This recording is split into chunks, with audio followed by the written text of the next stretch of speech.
What's up, Razzmanites? You got the Razzman and Chris here, who's channeling his inner Hobbit, enjoying some chocolate cake. And this is the first of 2 reviews for The Hobbit An Unexpected Journey. The first one is going to be spoiler-free. We're just going to do like we've done in the past with the 2 Sherlock Holmes films, breakdown, acting, cinematography, all that jazz. But because we're both, especially this guy, who's the biggest Tolkien fan I've known in my life, we're going to have a lot to say about the film as well. So what we're going to do is, that's going to be part 2, and that'll say spoilers in the title. So you're safe to watch this one. If you haven't seen the film, don't watch the second one until you see the film. Okay, first of all, I apologize for having to use the crappy onboard mic. This guy was supposed to help us out with an amazing Christmas gift of the Blue Yeti, and he's still gonna get it for me, but unfortunately when he ordered it, Amazon had it on back order. So I apologize for the sound. You know, it is what it is. I was thinking about trying to mount the droid, but none of my tripods will fit the droid. So, and I was also gonna do some around the towns today, but I didn't have enough signal in the theater. So all that being said, now we can actually start breaking down the film. So let's start with the cake was good. The cake was good. The cake was good. That's how we started out. The cake was good. I give it a 10 out of 10. All right. So let's start with the central cast, beginning with Bobo. What did you think of young Bobo's performance in the film? Like I said, Bobo. I was like, who's Bobo? Bilbo did a fantastic job. I think they cast him perfectly well. I wouldn't cast him any different. Martin Freeman does an excellent job channeling Martin Freeman, really.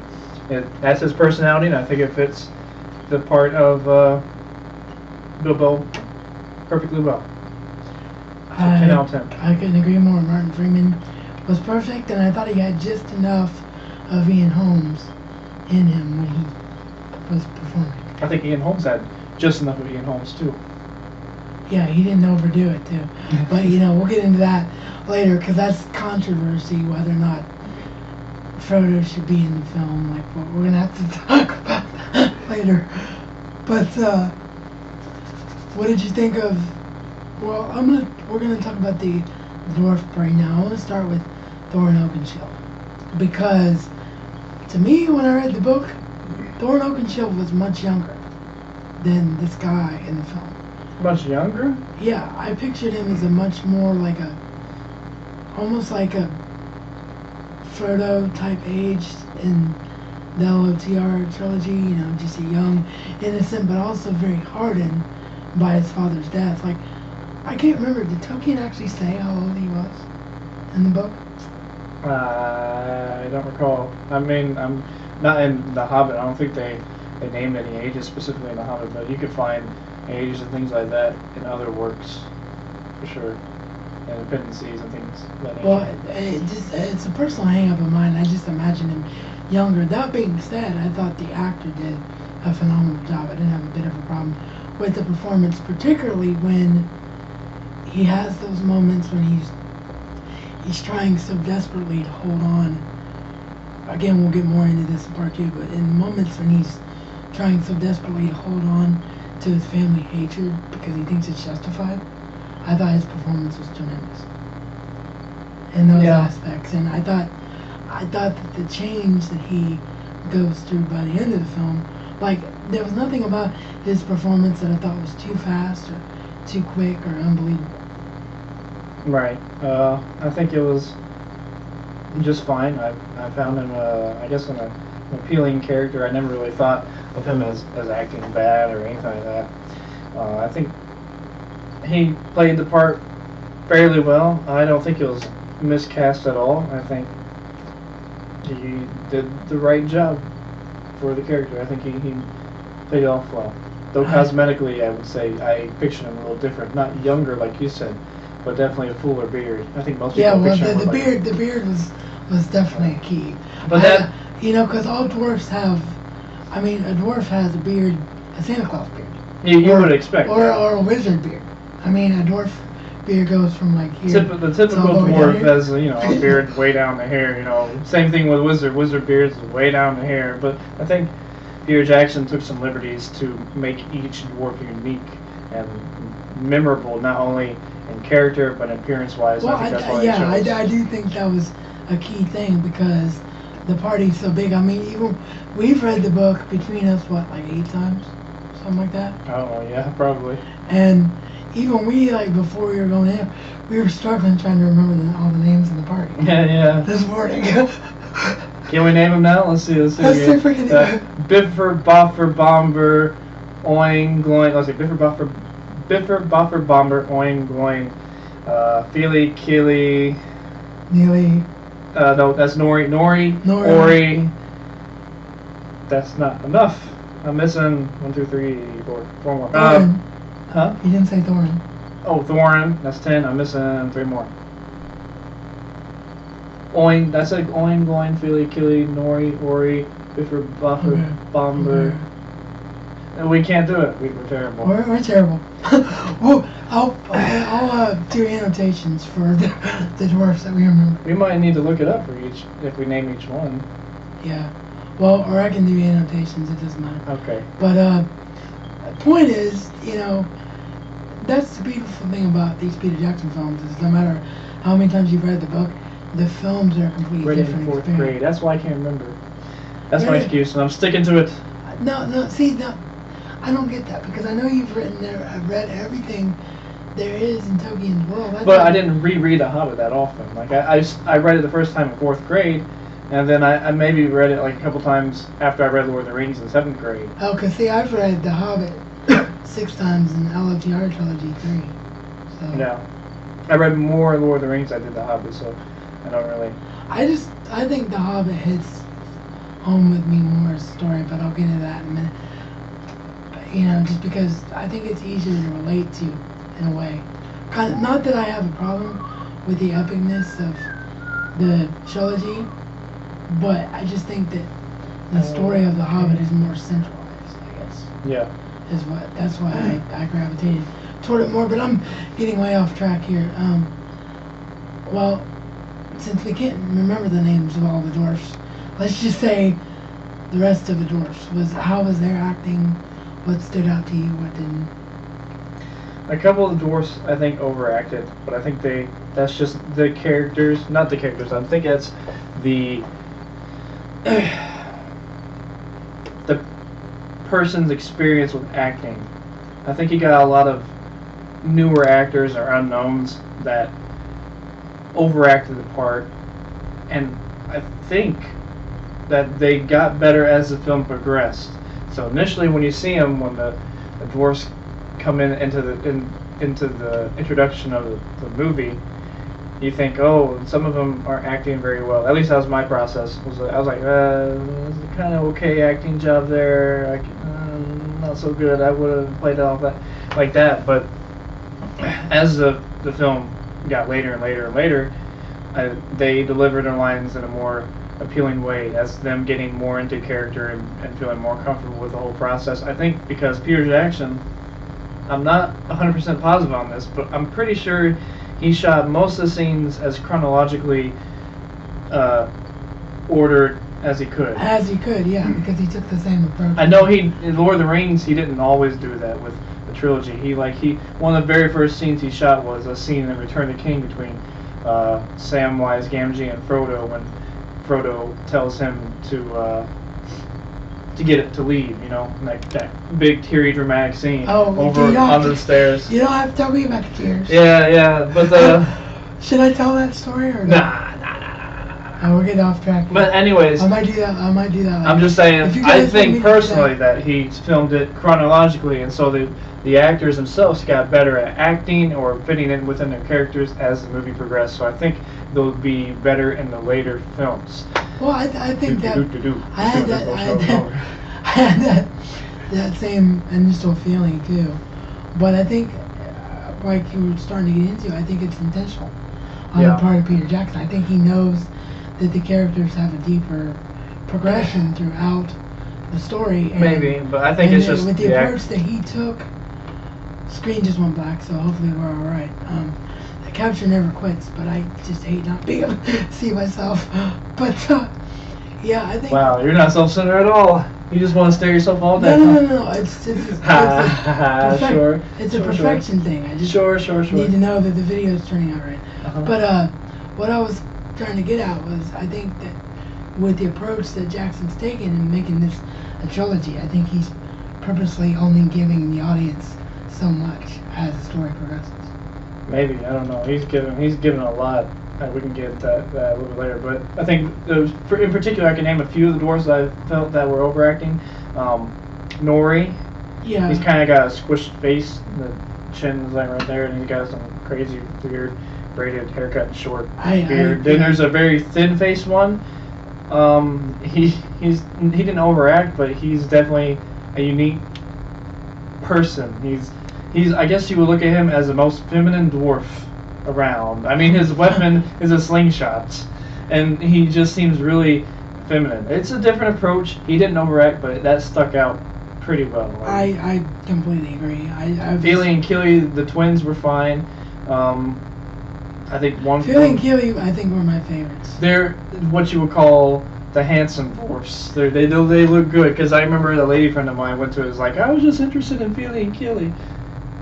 You know, just as she falls in love with characters who like Wolverine and things like that. People who look like that, and that's your typical Feely Keely right there.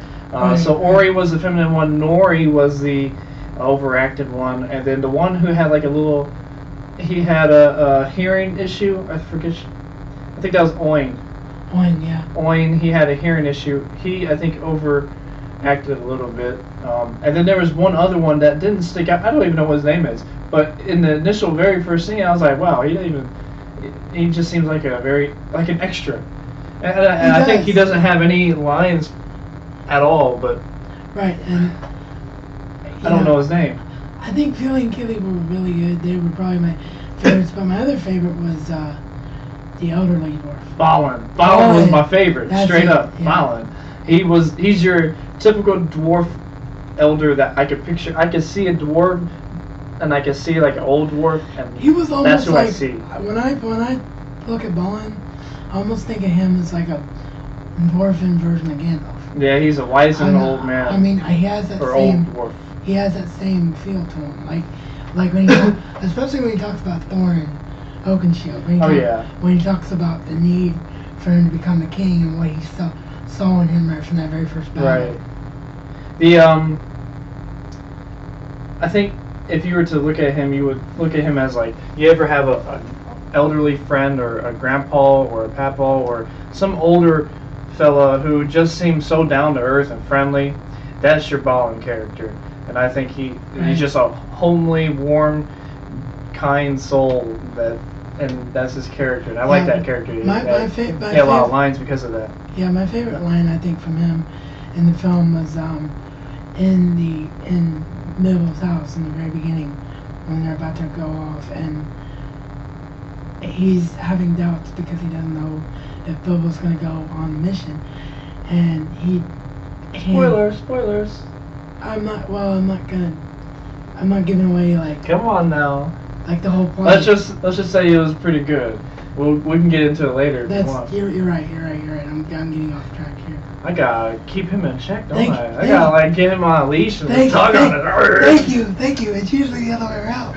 What you talking about? Nah. The other two reviews is the other way around. But okay, so without getting too far ahead. The other dwarfs, what are they? Bomber was the big one. He didn't have any lines. Yeah, he had no lines at all. So he just ate. He was there to eat. That was it. And there was a comical part with him. There's a few comical parts. And overeating. Dwalin was another one I couldn't think of. Balin and Dwalin. Yes, there you Dwalin. go. We got them all. Dwalin. No, we didn't get them all. I think I'm missing another one. I don't know. Dwalin was a good character. He had a lot of lines. He's the warrior dwarf. He plays a typical warrior dwarf, and I think that character personality fit just fine for his character. What other dwarf is there? The old dwarf. Oh, the Irish accented one. Right. Biffer, I think his name. He had a hat like this, and his ears were splayed up like that. and he had a few good moments, and I think that he has some excellent acting as a more of a typical comic relief dwarf, not as in clumsy, but just his lines were like witty one-liners kind of stuff, and I think that fit pretty well with his character. I thought his character was his character appealed to me. It was a cool character. It was like a person I would want to meet in real life and talk to him, shake his hand, like, hey, what's up? Yeah. Because he seemed like a nice guy. Yeah, I totally agree with that. I have nothing to add that I could have said bad about him. I want to talk about the returning characters and just sort of get them done real quick, because there is one more new character in the film, but we can't give that away until we get into spoiler territory, because that's essential to the plot, and it's a debate about whether or not this character should be the way he is in the film. So, what did you think about all of the returning characters? Returning characters, they did well. I think they're there for a reason, and I think that plot line's going to develop perfectly fine. I'm surprised as far as returning characters go. I think we can list them off without saying there's any spoilers. You can go up an IMDb database and you can see the cast list and you'll say, oh, they're in it for sure. So you know that they're in it. You have Ian McKellen as Gandalf. Right. He's definitely older, and you can see that in his face. He is the first older, thing you look at is like, oh, that's a pretty old Gandalf the Grey. Yeah, but that was the only issue that I had. Like, when they kept putting the movie off, I got thinking that the character's gonna be too got old. so nervous because he's playing Gandalf the Grey again. Yeah. And he's looking older than he was And then when he was later Gandalf the on. White. But he's an old man. The wizards are old, so I was like, that's fine. Another person who looked kind of old was Elijah Wood as Frodo. He's in it. Yeah, that's the big controversy. We'll get into that a little we'll later. get into that in part 2. But he actually has a little bit of a shadow. I don't know if you noticed. He had like a very slight, minute 5 o'clock shadow. It popped out, and when I saw it, I was like, wow, he looks like he got like some beard growing in there. I don't think any hobbits have beards. Yeah, but when he did the trilogy, he was 18. 18, so he's my age now. Yeah, he's 30. And he's doing that character again, so yeah. I mean, that's a big part of it. That's a huge part. Because he started in 1999, 2000. Yeah. It was 2012. I thought to wrap it up, because again, there's more. There's a couple more characters. There's Kate Blanchett as Galadriel. Right. There's Christopher Lee as Saruman. Yeah. And there's I really enjoy Christopher Lee as Saruman because he played enough of a is this guy okay or not type of character without giving away what he does later. I thought it was really. Yeah, well, I mean, people would already know who. Everybody who watches The Hobbit has seen the Lord of the Rings. Yeah, I'm pretty sure. But there might be, 10. There might be a few. There might be. He's definitely one of those kind of a know-it-all wizards. That's his personality. Yeah. That's how he played him. But I enjoy. He was even there. You know how old he is? Oh yeah, I know. He's like 90, 91 years old. Yeah, How did he even get there? I think there was a story about that on the internet. I remember reading. It was either he had to shoot in a studio. He couldn't fly. There's no way. It was either I think it was on Facebook in one of Peter Jackson's blogs where he talked about how he had to fly him in. Really? And do him all of his stuff in one day. Oh. Because he just couldn't handle the stress of being there for a long time. Yeah, he actually looks better. I'm sure he's weaker in the body than Ian McKellen, but facial-wise, he looks younger than Ian McKellen. Ian McKellen's like 70 years old, and this guy, Christopher Lee's 20 years older, and he looks younger than him. Yeah. So and Christopher Lee is just bravo for that guy. We gotta give him some claps. Right, exactly. Keeping in the spirit there. And he is so distinctly Christopher Lee. Like, you know what I mean? Oh yeah. Like there's just people that are just meant to play parts. And anytime Christopher Lee comes on screen, particularly as Saruman, you're just like, yep, I'm scared of that dude. Yeah, Kate Blanchett the same way as Galadriel. You're like, yep, yeah, she's beautiful. I'm gonna marry her. Right, but she's enchanting. But she has that perfect enchanting. You also have the fear of like, she's powerful. She's powerful, so I better not cross her. Yeah, like, she's powerful. I better not. Yeah, she's got that enchanting I feel about her. She definitely pulls that off very well. Yeah. And she seems that character. They had a few scenes together and Hugo Weaving again played a good Elrond. And then there's one elf who was there. What's that guy's name? That he came in Rivendell initially. I don't know the actor's name, but he's in Return of the King, and he's saying Arwen wait or something when they're leaving, and Arwen sees a vision of her son and Aragorn, and she turns around, and I think he yells at her, says Lady Arwen or something, and says wait or something. I don't forget the line that he says, but that character is in. He's the one that introduces. My new character, yeah. He's the one that I can't remember his name. They greet him in Rivendell. Yeah, but he's the one that greets them. Because he says Mithrandir. Yeah, he says Mithrandir. And what is his name? Let's try to read out. Let's try to read out. When I heard it, I thought, oh, that must be one of Elrond's sons, because he has 2 sons and a daughter. Arwen and 2 sons. Right. But I thought Hugo is one of those guys, no matter how many times you see him in a film, he never looked like he ages a day. I know, he'll be 80 years old, he'll look just like that.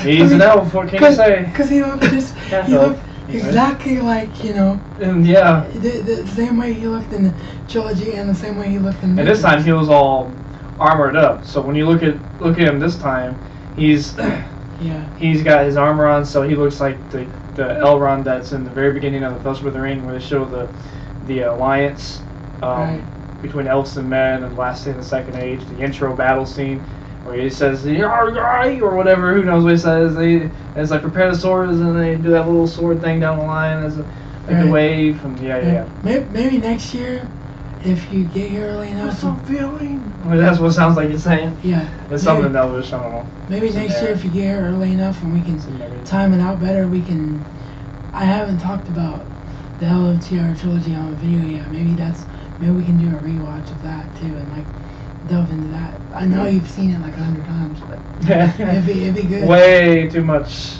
It'd be good though. But I thought all the returning characters did well, and the only thing that I was kind of iffy about, like I said, was Ian McKellen, because he's a little. It was a little distracting to know that he's supposed to be so much younger than the stories we saw in him before, but his face looks so much older. Yeah, he would. I would have thought because of the technology and CGI being the way it is. I think they were fine with him being that old for some reason. I think they could have prosthetic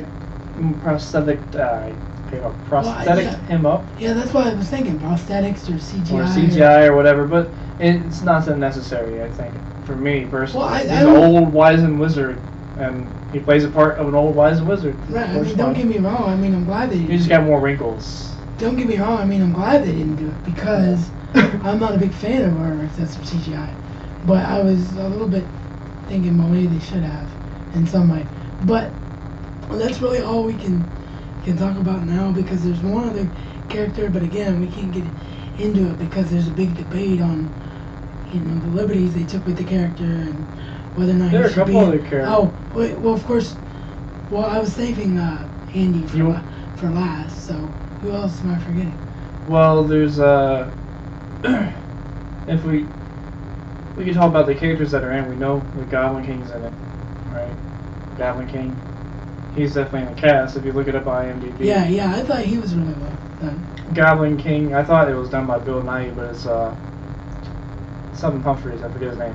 He played Ben Humphreys, I think. It might have been Ben Humphreys. He's the guy who played the shark in Finding Nemo, Bruce. Bruce, yeah. But he didn't have like an Australian accent in Fish this character. Fish are friends, not food. That guy. Yeah, that guy.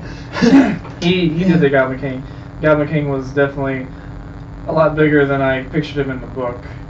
But oh yeah, he was much larger. He was huge. Think Boss Nass. Is that his name, Nass? Yeah. From The Phantom Menace? With Boss Nass, yeah. Boss Nass. Or from Jar Jar Binks' Little Land and all that. Or even to some extent, Jabba the Hutt. Or well, I think more Boss Nass. Because he's a boss too. Yeah. Yeah, he's like that kind of character. The whole time I'm like, cut that little gizzard off of him because he got this big old bulging neck. Right. Huge. Right. That's all I focused on just for the first part of this introduction. I was like, ugh, I just want to poke that thing, pop it like a balloon. But what other characters are there? Oh, Andy Serkis is gone. Well, I was saving him for last. So. You want to save him for the spoiler, or you want to talk about? I want to talk about. What other characters are there? I mean, there's Thrain, and there's Thror, but they're minor characters. Yeah, and they don't even have any lines actually. Thrain doesn't anymore. Thrain is only shown in the battle. Yeah. So okay, they're minor characters. Don't. Radagast. Well, that's the one I was gonna talk about in part 2 because that's a big debate is what they did, because in the book, for those that don't know, in the book he's just a passing reference. Like the scene that you see in the film where Bilbo asks Gandalf how many dwarfs there are, and Gandalf goes to the dwarfs. He just Dwarves, says, you mean wizards? Wizards. Come on, son, keep it together. I know you want cake. That's what it is. I do want cake, and I want food. But we've had a very long day because we saw both versions. We're hungry. We're very hungry. But that scene where he's asking him how many wizards there are in the book, all it is him saying Radagast, the Brown, and he's just a passing reference to what he does and how he does it. And that's Peter Jackson took some liberties. And Peter Jackson took liberties and created a whole entire character. So I was gonna save that for part 2 because we could do that. Because I don't want to ruin it for people. Sure. You know. We'll say that for part 2. What other characters are there? There's Gollum. We can talk about him, I guess. That's. I think we're there. I think we're going to Gollum and Smeagol, and it's the character nearest and dearest to our hearts. So here's the thing.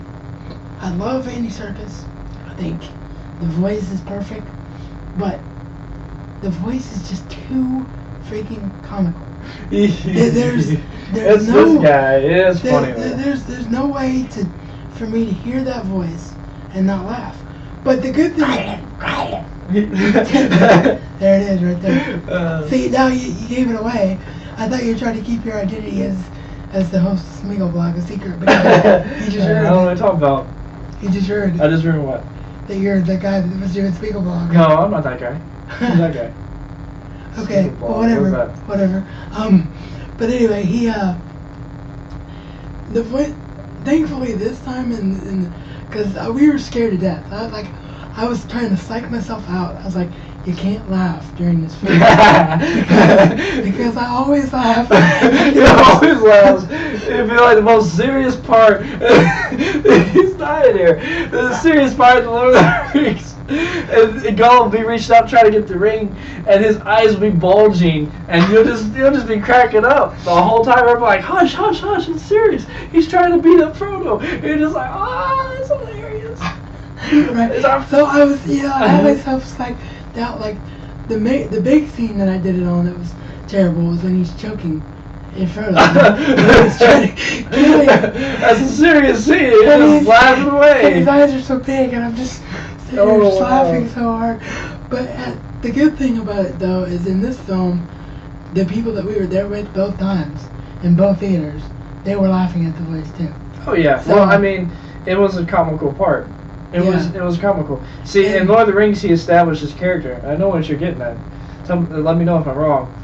Is that Lord of the Rings established the character as definitely a comical character, serious character, but comical in the fact that he talks to himself. And there were several scenes in Lord of the Rings where he has the split personality disorder, and they use that as a way to make light of recent events or of the character himself.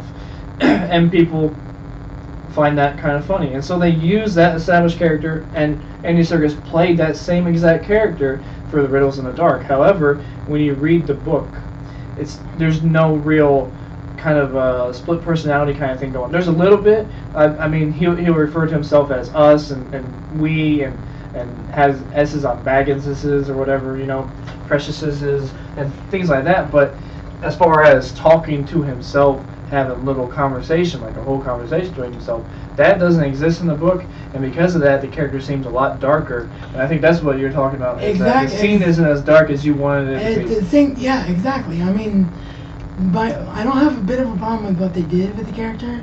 Like, I wouldn't change a thing as far as Lord of the Rings trilogy goes, but I think it was a mistake to try and have the character exactly the same in The Hobbit, because anybody that reads the book will know that scene, Gollum scares the crap out of you. I mean, you're on the edge of your seat, metaphorically, or on the edge of your bed, like wherever you're reading, and you're grasping the pages of the book because this guy is scary. I mean, you're fearful for Bilbo's life. I mean, there are comical parts to the riddles, like the riddles that themselves is done perfectly, but everything else, like the points where he's getting frustrated because Bilbo is getting the riddles right and starting to outsmart him, those parts scared the crap out of me. Like Tolkien wrote him as just like his eyes were widening and his mouth was glistening, and you know, he wrote so much anger in the character, and when I think of angry monster, like warped, deformed characters, I just got very frightened of that scene. And I just didn't feel like I had that same feeling. That's his personal opinion. Mine, I'm the other way. That's my personal opinion, but that's a good thing about having somebody to do a review with, because I know his opinion is different. My opinion is different in a lot of aspects of this movie, to be honest, but in this scene in particular, I thought it was phenomenal and spot on. Don't get me wrong, it was. But I'm just saying... It was spot on for me, and that's my personal opinion. I liked it. I liked the character.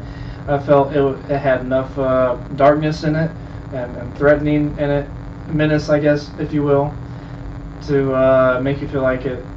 Okay, it's a dangerous situation. But then there's also the comical bits where you have the character talking to himself and people. It made light of the situation, but I think it worked out well. And when I first saw it, I was very well pleased with how it turned out. I love this scene. I think the riddles themselves, I mean, they did the riddles verbatim for the book because we're both standing there whispering the riddles. Yeah. As they're being said. So, I mean, they nailed that aspect of it. I just think that maybe I just interpreted it wrong in the book. Yeah. And there's some things that is different about it, but you'll like the scene. I think most people will like it. Yeah, I mean, don't get me wrong, it's a perfectly good scene, but what I'm trying to tell people is, if you read the book, don't expect the exact same scene. Oh, yeah, there's obviously some little differences here and there, but yeah. So. Oh, and in particular, one thing you'll notice is that the cave is different from the cave that you see in the Fellowship of the Ring. It is. It's very different. Yeah, I mean, even when you watch the Fellowship of the Ring, the character Gollum, they didn't have that person cast. They didn't have Andy Serkis cast. They didn't have Andy cast. So they reshaped him in the Two Towers and Return of the King to look more like Andy Serkis. So in the Fellowship of the Ring, he looked actually different. So, and also the way Ian Holmes played Bilbo when he finds the ring, that's different too. So don't expect that exact same circumstance of how it is you saw in the Lord of the Rings, Fellowship of the Ring introduction. It's different. And that's all. I think that's all the characters. Yeah, I think that's all we can say without spoiling it too much. But we'll do an overall rating before we get in spoilers. So for me, 8.5 out of 10. Like I think it was almost perfect film. Me, I will give it a 6 out of 10. There are issues with the pacing, and I can get into that further in the next part 2. Yeah, we disagree about that. So that should be entertaining. Yeah. Alright, so with that, don't forget to check out our official sponsors of this program and channel. I need more cake. Handi Enterprises Inc, your productivity and communication specialist. Contact information is always down below in the description box. And stay tuned for part 2 if you've seen the film. If you haven't, it'll be a video response to this one, so watch it once you've seen the film. And this is Reality According to the Razman and special guest host Chris. And Razman style, it's not just a catchphrase, but a way of life. I'm getting me cake. You can keep that cake for it, and I don't care. That's a good way to say goodbye. Getting cake.